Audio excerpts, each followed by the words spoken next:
campo da autossuficiência é perigoso, porque eu posso me sentir superior àquele que me criou. Seja bem-vindo em mais um Devocional Palavra que Transforma, mais uma série de reflexão, agora com o tema Não Sou Autossuficiente. Quando eu desejo caminhar com Deus, eu preciso deixar esta autossuficiência de lado para aprender com Ele e considerar que Ele é superior a mim e que, independente de quem eu sou, dentro de uma estrutura financeira, de conhecimento, de capacidades, de experiências, independente dessa estrutura que me faz hoje uma mulher dentro das minhas funções e de como Deus trabalha através de mim para as outras pessoas, eu não posso pensar que eu sou autossuficiente, ou seja, que eu não preciso de Deus. Quando Deus me capacita para algo, eu ainda preciso dele. Quando Deus me concede experiências através de fatos na minha vida, isso não me faz autossuficiente. Isso me faz cada vez mais pensar que eu dependo de Deus, que eu dependo do seu falar, que eu dependo da salvação em Jesus Cristo, isso da direção do Espírito Santo. A autossuficiência arranca do meu coração essa dependência. E quando eu excluo a dependência de Deus na minha vida, eu começo a tomar decisões achando que eu estou no caminho certo. E o livro de Hebreus, o autor, ele tem uma temática para este livro que está no Novo Testamento, fala sobre a superioridade e a preeminência de Jesus sobre tudo. Ele fala sobre a provisão da salvação por Jesus, por todos os que creem nele. A temática do livro de Hebreus também envolve a superioridade do novo concerto em relação ao antigo, ou seja, que o nosso concerto hoje é através de Jesus Cristo. Fala sobre a superioridade da vida pela fé em Jesus em relação ao legalismo. Quando eu tenho uma vida de dependência em Deus e de dizer que Jesus Cristo é o meu Salvador, então eu tenho uma vida livre da condenação, porque hoje eu vivo para Jesus Cristo. E ele fala também sobre o encorajamento dos cristãos maduros e a perseverança em sua fé. A maturidade aqui refere-se nos conceitos que você tem e que você aceita sobre Jesus Cristo na sua vida. No primeiro capítulo, ele envolve sobre a excelência e o poder que há em Jesus Cristo. E no segundo capítulo, ele retrata que Jesus é a vida e que nós não podemos nos desviar de quem ele é, o nosso Salvador, e que não há outro igual a ele. Jesus, ele padeceu assim como nós padecemos e por isso ele pode nos socorrer, porque ele sabe o que nós passamos. E no terceiro capítulo, que é o foco dessa série de reflexões, a temática envolve justamente a questão da autossuficiência, de que muitos têm colocado na nossa mente, ou seja, uma verdade falsa, porque nós não somos independentes de quem Deus é na nossa vida, do que Ele representa. E o primeiro aspecto que nós precisamos colocar no nosso coração, que nós precisamos identificar é reconhecer. Reconhecer quem é Jesus na nossa vida, reconhecer Deus, o Espírito Santo na nossa vida. E a partir do primeiro versículo deste capítulo 3, no livro de Hebreus, diz assim: Pelo que, irmãos santos, participantes da vocação celestial, considerai a Jesus Cristo, apóstolo e sumo sacerdote da nossa confissão. Então, a primeira coisa, reconheça que Jesus Cristo é o teu Salvador, que não há outro que possa te livrar de uma condenação eterna, da possibilidade de você não estar com Deus quando Jesus Cristo voltar para buscar aqueles que creem nele, que o aceite como Jesus, o Salvador.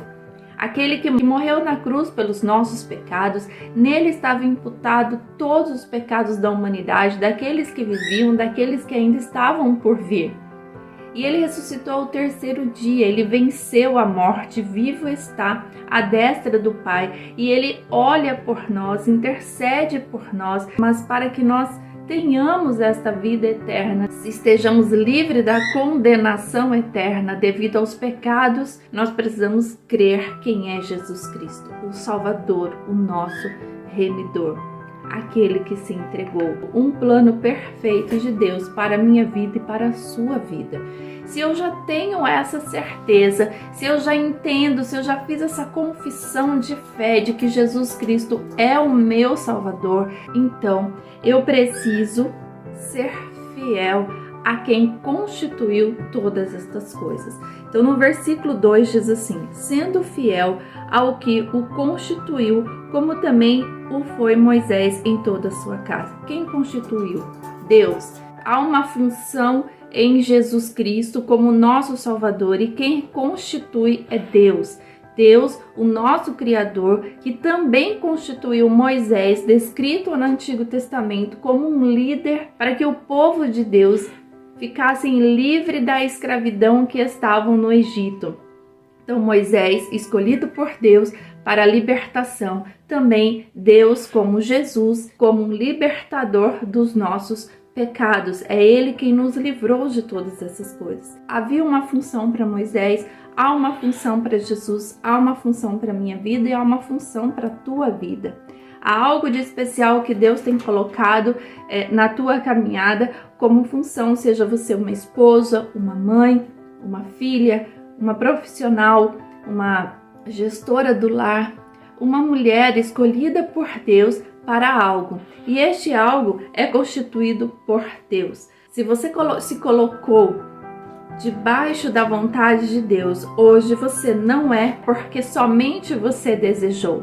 Você é porque há um plano de Deus para a sua vida e você se entregou a este plano. Então eu falo com você hoje como uma mulher que se deixa levar pela vontade de Deus. Porque a mulher que tem o seu livre-arbítrio, que não deixa ser direcionada pelo Espírito Santo, que não se deixa se entregar para a vontade de Deus, é uma mulher hoje que ainda não entendeu quem é Deus na vida dela.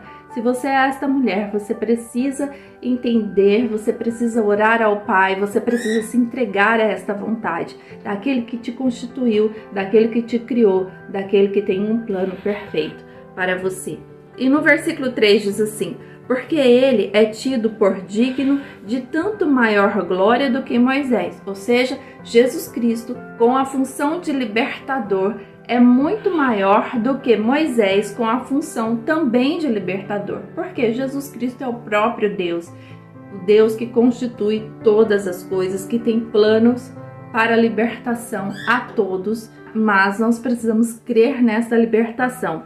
E ele continua no versículo 3. Quanto maior honra do que a casa tem aquele que a edificou. Então, o que ele diz? Que Deus, ele tem maior glória do que a própria função constituída a Moisés como libertador e líder de um povo, líder da sua casa. Você é uma mulher constituída por funções, e as tuas funções constituídas por Deus não são maiores do que o próprio Deus que a constituiu. Nós precisamos reconhecer ser o nosso lugar no plano de Deus, ou seja, nós somos instrumentos que através de nós pessoas são alcançadas, projetos são aprovados, executados e que geram frutos. Por quê? Porque há um Deus que instrumentaliza todas estas coisas através de nós. Então nós não somos mais importantes. Quando eu assumo uma função que Deus tem colocado na minha vida, eu não posso então entrar na seara de independência de quem me criou. Você pode pensar: eu já sou mãe há muito tempo, eu consigo administrar o meu casamento de forma excelente, a função que eu tenho no meu trabalho ou como gestora do lar, ele tem resultados porque sou capacitada, porque eu aprendi, porque eu li, porque eu estudei. Sim, todas nós passamos por processos de aprendizado, mas Deus não divide a glória dele, porque se hoje nós somos capazes de aprender para executar, é porque existe um Deus que nos concede sabedoria para todas as coisas, sabedoria para aprender e sabedoria para executar. A minha vida não é independente do Deus que me criou e que me concedeu funções para alcançar frutos dentro dos planos de Deus.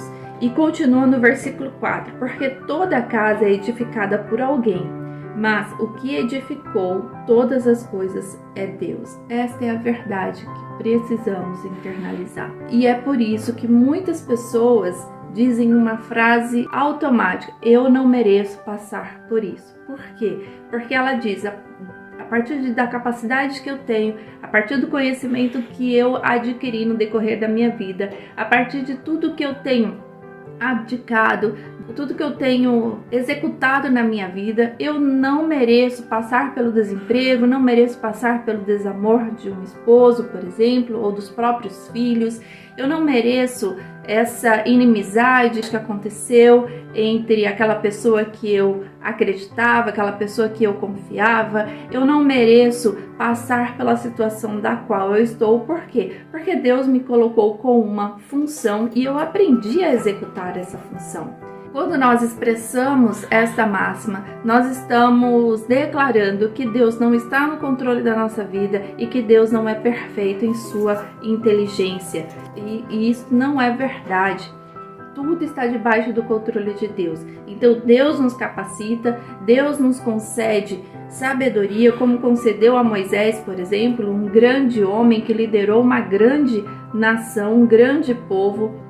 Mas nós não somos maiores do que Deus. Moisés não era maior do que Deus. O próprio Jesus Cristo, que é o próprio Deus, e numa declaração em um dos versículos do Novo Testamento, ele diz que não veio para o próprio Pai usurpar a Deus. Cada um tem a sua função e todas as funções dependem de Deus. Depende do controle de Deus, depende do tempo de Deus, depende da vontade de Deus. Depende da sabedoria infinita de Deus. Então, dizer que eu não mereço passar é dizer que eu sou independente da vontade de Deus. E eu não sou. Eu sou uma mulher escolhida para funções e essas funções dependem totalmente da direção de Deus. Porque aquele que edificou a minha vida e as funções da qual eu exerço é muito maior do que a minha pessoa, sendo dependente da voz e da vontade de Deus. Mas para alcançarmos este entendimento, nós precisamos nos colocar na postura de servas, na postura de filha. E é neste aspecto que vamos continuar a falar na próxima publicação, com esta nova série de reflexões. Nós não somos superiores, independentes. Aquele que nos edificou, que nos estruturou para algo, e este algo está totalmente dependente a Deus. Fique conosco nos próximos dias, abra o teu coração. Você não é independente daquele que te criou. Que Deus te abençoe em nome de Jesus.